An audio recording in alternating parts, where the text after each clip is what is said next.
বছর ঘুরে এসেছে মৌসুম। কেন কেরিয়ারে আখ নিক্ষেপের মাধ্যমে শুরু হলো মারাই কার্যক্রম।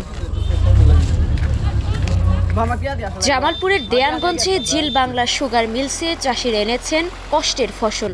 ফলন আর দামে খুশি তারা। সুগার মিলে মনে করেন যে এই কুইশের দেওয়ার পরে টেহা পাওয়া সমস্যা হয়ে যায়।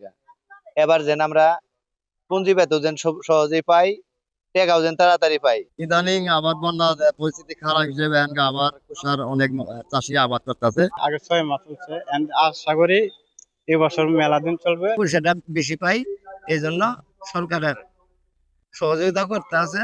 আমরা কুষের দিকে করতে আছি, মরা মাটি, এই জন্য কুষের আবাদটা বেশি করতে আছে। এবছর আখ মারাইয়ের লক্ষ্যমাত্রা প্রায় 70,000 মেট্রিক টন। এ থেকে চিনি পাওয়া যাবে 4,900 টন।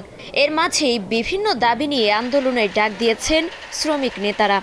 ফেডারেশনের মাধ্যম দিয়ে আমাদের যে দাবিনামাগুলো পেশ করা হয়েছে সদর দপ্তরে চেয়ারম্যান মহোদয়ের কাছে, অত্যন্ত দুঃখের বিষয় আমাদের বর্তমান চেয়ারম্যান মহোদয় যদি আজকে আমাদের দাবিনামা আমলে না নেয়, কঠোর আন্দোলনের মাঠে নামবো এবং কি সদর দপ্তর ঘেরাও করবো ইনশাআল্লাহ।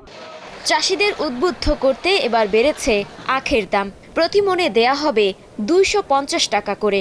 সব মিলিয়ে লক্ষ্যমাত্রা পূরণে আশাবাদী মিল কর্তৃপক্ষ। এবছর আমাদের লক্ষ্যমাত্রা আছে তার চেয়ে বেশি। 5,300 একর জমিতে আমরা আখ নিয়ে মারাই কার্যক্রম অলরেডি শুরু করেছি এই মুহূর্তে। এখন আশা করা যায় আমাদের লক্ষ্যমাত্রা 70,000 মেট্রিক টন ইনশাল্লাহ পূরণ হবে।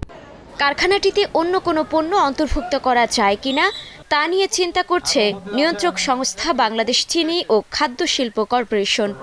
আমাদের পরিকল্পনায় আছে যে এটা ফরেনে বা বিদেশে এটাকে যদি আমরা করি, দেশীয় বাজার বিক্রি না করে, তাহলে এটাকে লাভজনক করা সম্ভব। এর আগে 67 বার আখ মারাই করে 48 বারই লোকসান করেছে জিল বাংলা। সব মিলিয়ে লোকসান দাঁড়িয়েছে প্রায় 700 কোটি টাকায়। Desk report, star news.